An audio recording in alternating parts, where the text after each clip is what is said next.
I think anybody who ever does schoolwork has to be either open to uncertainty as well as the sort of art of possibility. In July, none of us had any idea that the Clinton administration was going to call and ask if they could sign a piece of charter legislation into law in the San Carlos School District where charter number 1 was. And lo and behold, you fast forward to September the 17th, and there comes President Clinton, the First Lady, Senator Boxer, you name an elected California Dem dignitary, and they were in the House, and only 250 people were allowed in this small multi-use room because the media had set up platforms to be able to capture this event. It was the president, followed by was First Lady, followed by the president, and then a roundtable conversation about charters. And so they wanted every media, TV station to carry that. So 250 people. I had been versed on the list, looked at the list, and had to vet this for the Secret Service or whatever they needed. And all of a sudden the day comes and it's a grand and glorious day. The day is over. I am reliving my life as a middle school principal, standing on the stage as the president and first lady worked the ropes, so to speak, kissed babies, shook hands. And I was glad that it was over. It was thrilling. And all of a sudden, out of the corner of my eye, a young man comes up to me and says, hey, I'm not an educator, but I like education, think it's really important, and wondering what you think if there'll ever be more than 100 charters in California. And my first reaction is, I don't know who you are. And as a superintendent, I tried to know everyone in town. And I said, how'd you get here? And he said, well, I just got on the list at the last minute. I made a small contribution to the Democratic Party. And that was about it. I didn't even ask him his name, but responded to his question that I think in 1997, California had 133 charters capped, was never going anywhere. The legislature was just never going to, consider more than 100. So he said, would you like to have lunch? So a couple weeks later, I said, sure, I'd have lunch. And the two of us met down in Menlo Park. And he described himself as an entrepreneur, a tech entrepreneur, which, I've been in Silicon Valley long enough to know that those creatures exist, and I knew of them and even met a few of them, but not this particular gentleman who said, back when you were starting the first charter in California in 1992, I was starting a software company that I started for $400,000. And this July, when President Clinton called you to ask about coming here, I sold my company for $752 million. We went out and had lunch, and by that time I learned that his name was Reed Hastings, and that he, after selling his company, couldn't do anything for a year. As part of the agreement for the sale, he had to go off and think about whatever it was he was going to do next. And I suspect that if you sold your company for $752 million, you probably would be okay for a year until you thought of the next thing. Which he said, I think between you, a pretty solid, seasoned public educator who sees the value of charters in the public school arena, and me, a businessman, we might actually be able to get something done. So we talked a little bit more about that, and by December of that year, we, along with a couple of other Silicon Valley venture capitalists, formed a 501c4 nonprofit political called Californians for Public School Excellence. I went to the San Carlos School Board and said, I'm thinking about doing this, and if I do it, with your permission, I'd like to take a leave of absence come January or February for 20% of my time. Essentially, I wouldn't be working for the district on Fridays, because when you do a political campaign, you obviously can't be paid with taxpayer funds, and had a very clear picture of what that would look like for me. And so by the end of January, we had literally filed our initiative, got our 75-word summary, and we were out on the road trying to collect 1.1 million signatures to qualify for a constitutional change in California. We had worked pretty diligently at that, trying to understand the political scene, the signature gathering scene, the process of how anything like this takes place. And so we would go to Sacramento every Friday. And we felt like the best thing we could do on Fridays was to begin to know the elected officials. Not that we thought anything was going to happen other than running the campaign, but you're going to need endorsements around running a proposition. So that was part of our goal. And by that time, people had heard somewhat of us, about us, that here are these two guys that are trying to expand charters, which had never been really thought about formally before. I must also say that many of the legislators during that time had heard of us from those folks who didn't think what we were doing was a very good idea. We were sort of characterized as wild or fanatical. One of the things we learned about the political process is that if you showed up after the building closed and made appointments with legislators and brought a halfway decent bottle of California's finest produced beverage, wine, you could engage in a conversation, which we had done a few times. And as luck would have it, we had made enough contacts that we were actually able to get in to see John Burton, the head of the Senate pro tem in the California Senate, who's a legendary legislator and personality in San Francisco, long-standing political family, the Burtons. So we were sheepish to go in there.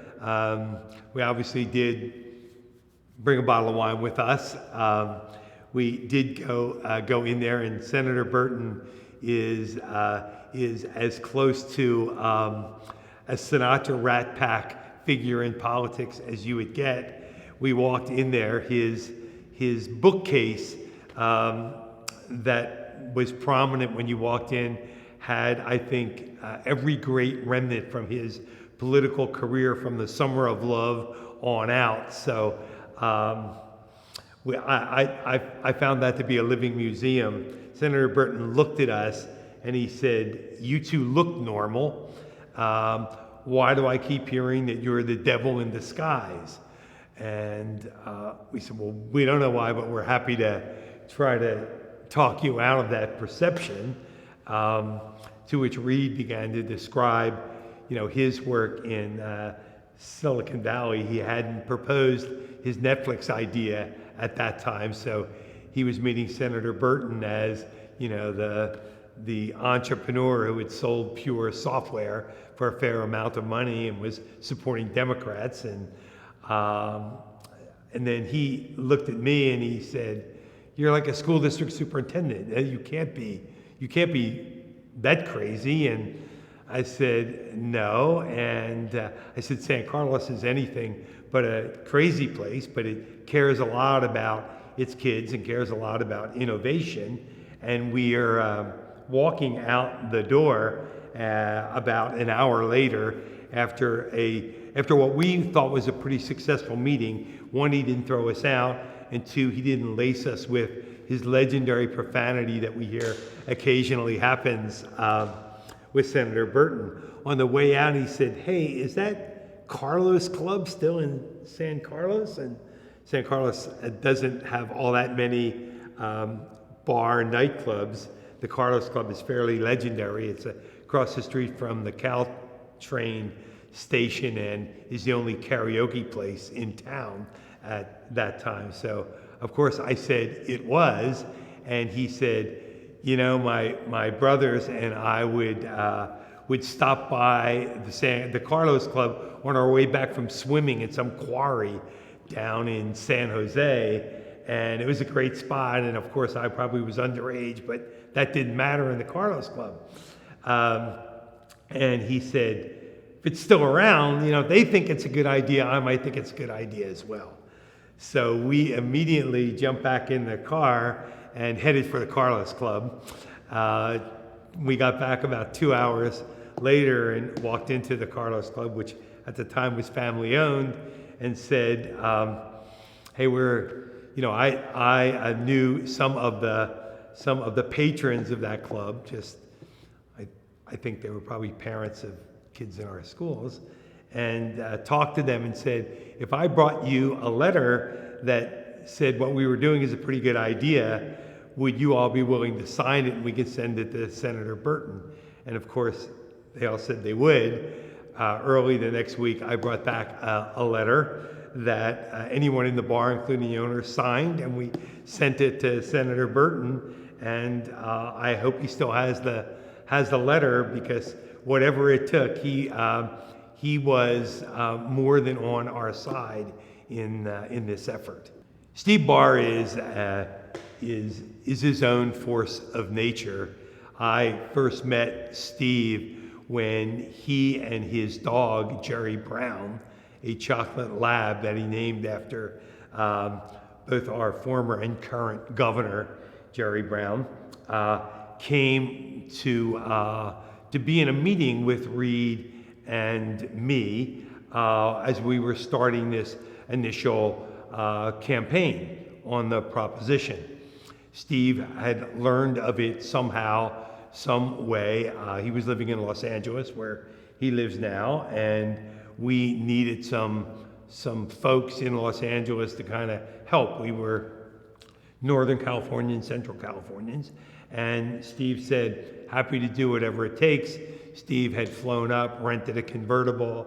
Steve and his dog were driving around with us, and we felt like, how great is that?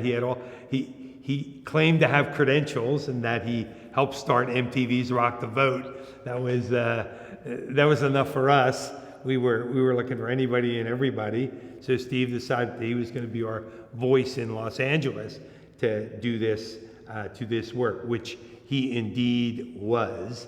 And he really got caught up in how important public school choice was and could be and should be.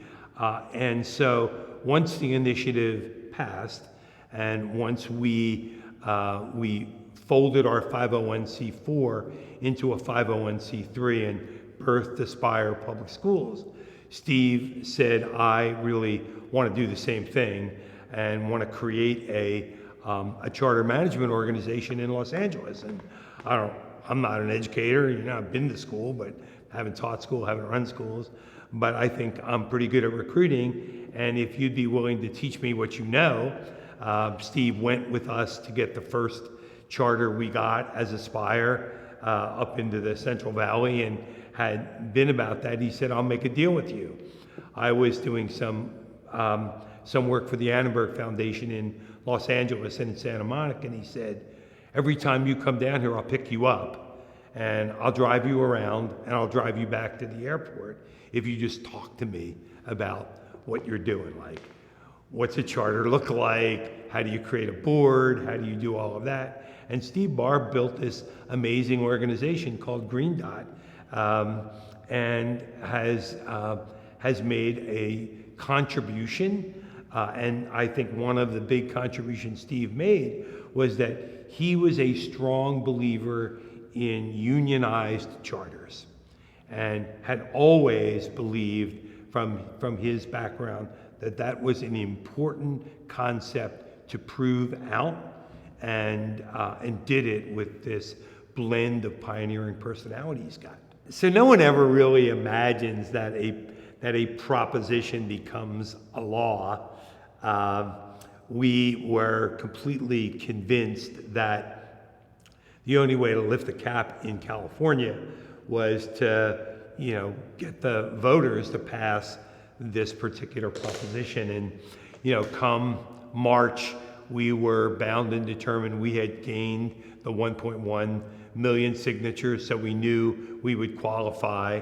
And near the end of March, we got a call from the California Teachers Association who said, we'd actually love to have a conversation with you. So we, of course, went to that meeting with the legal staff that we had hired, and CTA's representative sat down with us, and I think they were very clear. They said, look, we don't like what you're doing, but we don't hate it enough to want to spend money to defeat it, and we think we could defeat it.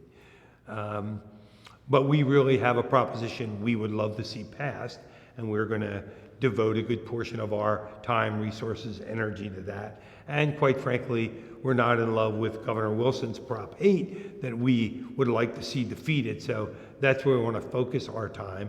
And if you would be willing to take this proposition of yours and work with us to basically write a law, write a bill. Let's develop a bill which we would be willing to use our political leverage to help get passed in return for you basically giving us your million signatures, not running this thing. So we thought a lot about it, and quite frankly, neither Reed nor I felt like we had a great chance of getting this thing passed. I mean, in our pre-polling, only 5% of the people we polled knew what a charter was. So we had that. Two, we had some expert help, but literally we were working off of a $9.95 yellow paperback book called the Initiative Cookbook that we were using as a game plan. And so we thought about it, and quite frankly, I wasn't interested in taking more time off my job. So at the end of the day, we said, why not? We literally worked with CTA for a weekend and another week to craft AB 544, which through a lot of legislative magic, suddenly we had a bill that was gutted, and this was stuck in its place. The bill, by more luck than good fortune, was sponsored by Ted Lempert, who was the assembly member from San Carlos and a parent in our school district. So Ted had been a longtime friend. So all of a sudden we now have AB 544, and by the middle of April, thanks to CTA's significant persuasive help, the bill passed 89-7 in both houses.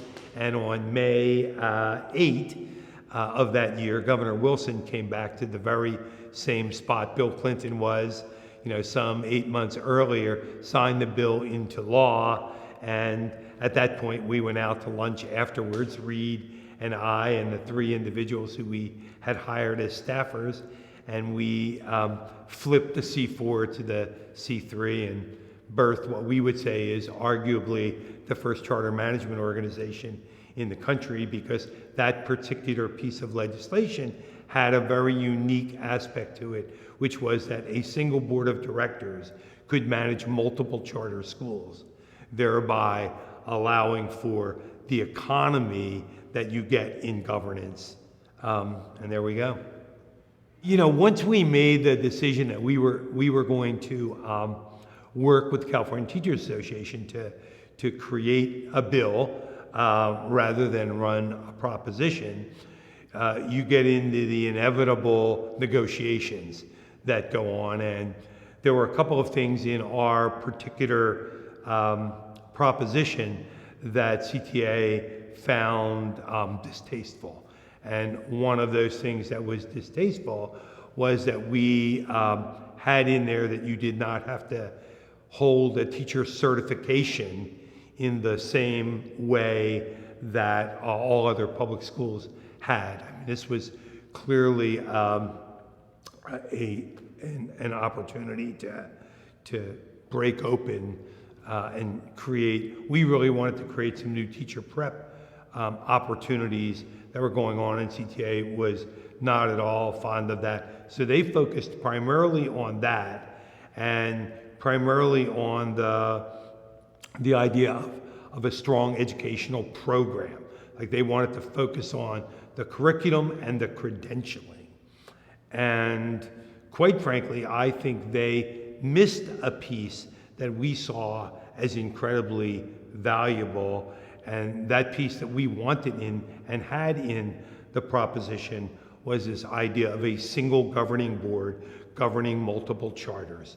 It was clear from my experience as a 35-year public educator that that school boards can be fragile ecologies, and that you have 1,000 school districts in California and thereby 1,000 elected boards, which also seems pretty inefficient, and also as a sort of political stepping stone. And so you had lots of folks with, in many cases, with some enlightened self-interest as much as they had the interest of the kids. And if you can imagine an infinite number of charters all needing a board, that was a challenge all by itself, which I had seen in the San Carlos Charter Learning Center, how difficult it is. So if you begin to imagine how many boards you would need, it was both inefficient and probably could create more problems with governance. So that's why we wanted it in there. And I think I think it's one of those cases that the California Teachers Association wasn't even looking for it. So they didn't bring it up. We didn't bring it up.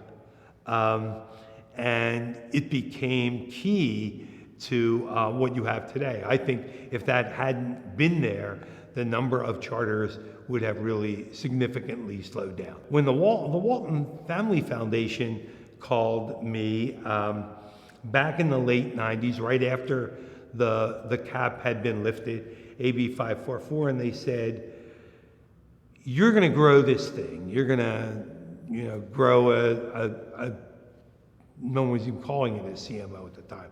You're going to build a nonprofit that's going to do a bunch of schools with one board, right? Yes. Well, would you be willing to talk to a few other people about this and why you think it's a good idea? And I said, of course, would love to do this. And I found myself flying into a snowstorm in Denver in January of roughly 99. And I was so looking forward to it because these were the individuals you had heard about. Like, these were folks whose names I knew. This is Norm Atkins.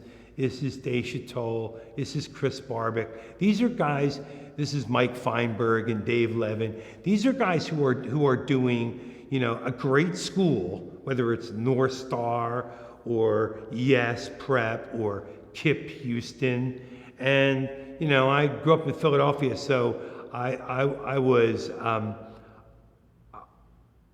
taken by great playground basketball players who were in the other part of the city that you'd heard of. And when you were old enough to drive or had a friend who drove, you went and watched them. This was a great chance to get in a room with these, like, my heroes who were doing things who I'd only heard of, never met, and got around the table and said, what are we doing? So I literally went there and said, here's what I'm doing.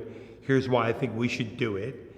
That there's impact in creating a critical mass, and that if we believe that competition matters and that competition should be nonprofit, then we would grow as many high quality schools as we could by a single board in an attempt to make every seat a quality seat. And I think they looked at me, I know Norman Atkins certainly did and Chris Barbick did, like, you're crazy. Like, one is really hard. Why would you do a lot more? And you're planning on doing how many? And, our goal was 100. And I go, this is just nuts. But what do you got? And so we did begin to share things. And what that did, and what I think is part of the DNA of the charter movement, is that we all agreed on a couple things. And we literally said it as Chris Barbick took my computer and was emailing documents off my computer to himself.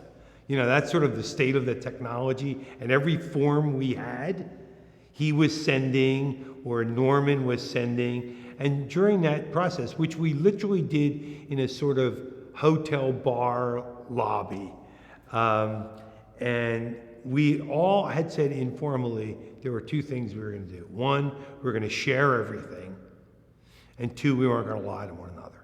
Like, we were going to put the brutal facts on the table and say, I am really struggling with this thing, and I don't know what to do with it. Because it was highly likely that someone else was running into the same exact problem. Because these are all brand new startups. I mean, this was a startup sector that, at that time, there were no third-party intermediaries. There were no real state associations. None of these things existed. So the only way to survive was to band together as a group of social education entrepreneurs. And it was just, at that point, New Schools Venture Fund hadn't started yet. So there wasn't even a formal gathering place. And I think from that, Norman talked to 7 people. They should talk to a bunch of people. Chris Barbick talked to folks in Texas. And little by little, this small, group of early pioneers became a critical mass where they shared. You never know what comes first. I was always taken by a quote that John Doerr, the general partner at Kleiner Perkins, shared with me when I was a superintendent. Before we had done this initiative, and his notion was you're either networking or you're not working, and that it's the learning you get when you ask questions. And it's always been my belief that if you were asking more than you were telling, you were learning a great deal. So and I feel like as a school district superintendent, that was one of my beliefs, that you have to constantly be a learner. And I found nothing better than talking with kindergarten teachers, because I'd not really taught kindergarten, to have them basically share and teach me what their life was like. So for me, a community was the most important thing to build a movement or build an industry. And that we were always trying to find what I would call common ground. And the common ground, I think, came from individuals who were deeply committed to the profession, deeply committed to the work they were doing, and deeply committed to serving the most at-risk youngsters. And if you're trying to serve at-risk youth, you got a lot of questions, and you have a boatload of challenges, and that the only way to solve those challenges is to find someone who was doing it better than you, at the time. And public education at that time had no models. If you wanted to be a great basketball player, you could look at Michael Jordan's videos, but there were no great videos. There was no great how do you build community engagement in the poorest section of your school system, even though you knew that's exactly what parents wanted. So I had always been of the belief that you had to share, and that you always had to give everything you had. And we made that, or at least I made that, a a hallmark of the work we were doing in California and the work we were doing nationally, because it was good. It was good for me. It was good for Aspire, and it was good for Aspire. It was good for others. And I don't know whether the sector is just full of folks like me, or whether it's full of needy folks who want to solve a problem. But it took off far more than far wider and faster than anywhere else. I mean, I had the privilege of being an Annenberg superintendent, and it took us 3 or 4 years, a group of national superintendents, to spend enough time together to trust one another, to share our deepest worries and anxieties. And we did that, the second meeting with a charter leader who was trying to grow a system. So, I think the funniest thing I would say about that over time is, I mentioned being an Annenberg superintendent, and one of my colleagues, a guy by the name of Tim Sanford, who's a superintendent in Maine, called me one evening out of the blue. He said, "Don, it's Tim, and I'm in a gas station in Gorham, Maine, and I went to use the restroom, and your business plan is on the floor of this restroom." It's like, he said, "I had to call you." He said, "What do you want me to do with it?" I said, "I want you to leave it there, because our job is to share everything we've got. Why have someone else, work so hard around the business plan when we've sort of figured out the financial model? It just is more efficient and it's more community." So I was quite happy that our business plan was on a Chevron bathroom floor. I think that the if there were a flaw in AB 544, in the law that we helped write, it was the additional purpose in the law.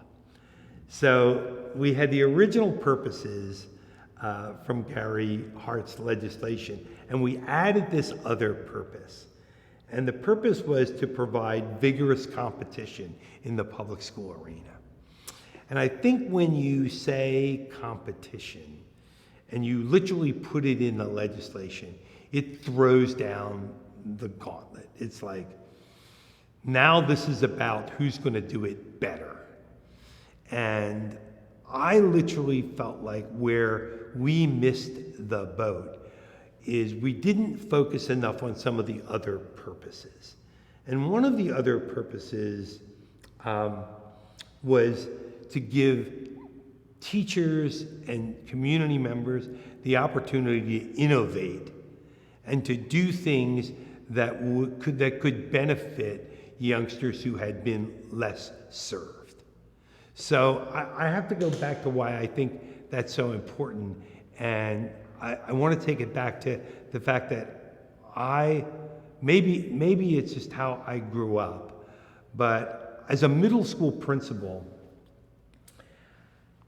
during Prop 13 in California, where our program was pretty well gutted. We got gutted. We lost a significant number of staff, and we stripped out almost anything that was enriching to middle school kids.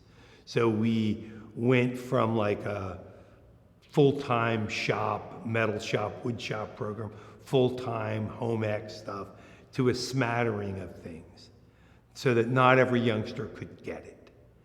And I'm going, how do I figure this thing out? It's ridiculous. We shouldn't have to do that.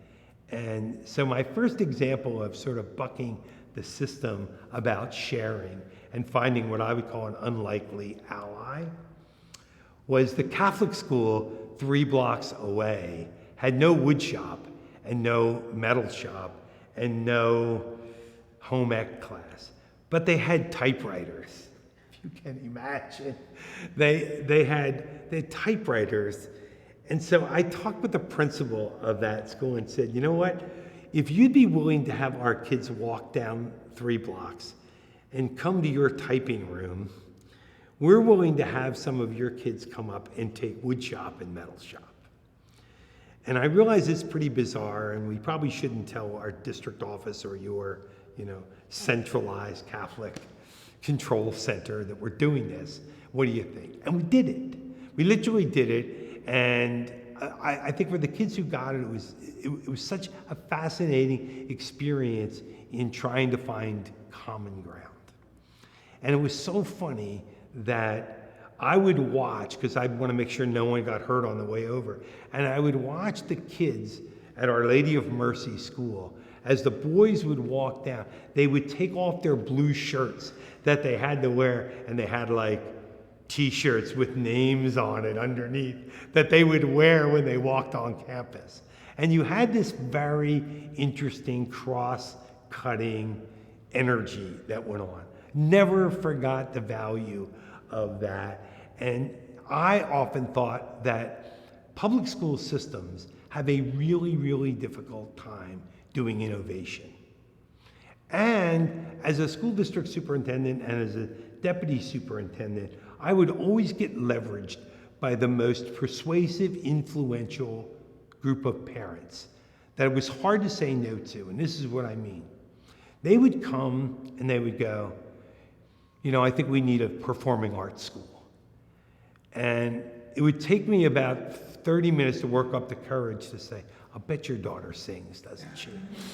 And they go, oh yeah. And of course, they would leverage and leverage and leverage. And as a school system, you can't support a one-off performing arts school. They suck all your resources.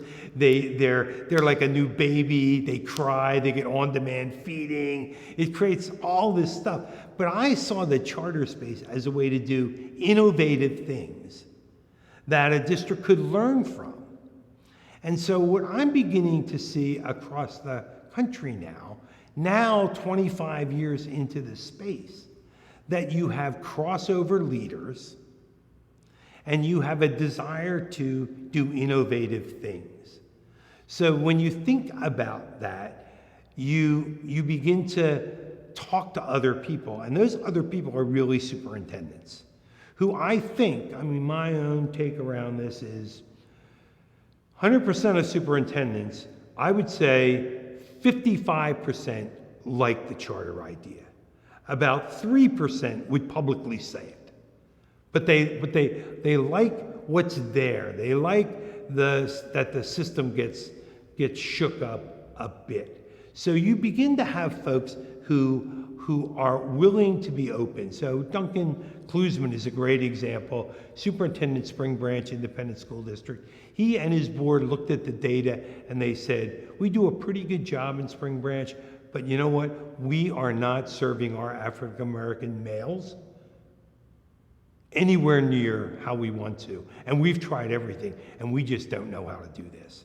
So we're going to go out and we're going to talk to KIPP and Yes Prep, and we're going to ask them if they will come and work side by side with us and help us get better at that. And they literally created a compact between KIPP, Yes Prep, and Spring Branch called the SKY Partnership, Spring Branch, KIPP, Yes Prep.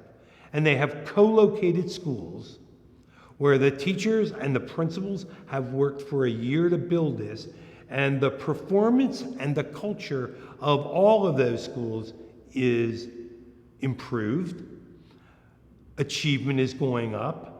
And the fact that these high-performing charter organizations now get the infrastructure of Spring Branch around the exploratory courses and the things that a larger system can do for you. So it's one example of a compact, but we're seeing, Denver public schools took a really different approach to this. And what Denver said is every school's got to be a quality school. Every seat has to be a quality seat.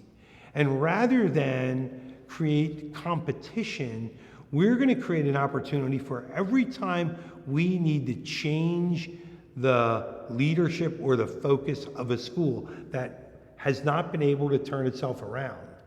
We're going to allow a high-performing charter to say we want to run that school. So you have DSST, that has basically transformed a number of Denver schools. And so you have this synergy that goes on through innovation and a commitment to sharing. You have the same thing in Hartford, where quite frankly, you can't become a principal in the Hartford Public Schools unless you go through Achievement First Principal Academy, because they know how to train principals. And why reinvent a wheel when you've got a proven entity that's benefiting all kids? So there are very unique ways that charters and districts are going to come together, and we're going to see more and more of it as we see crossover leaders. So we see charter leaders going into districts and district leaders, going to the sort of charter sector in there.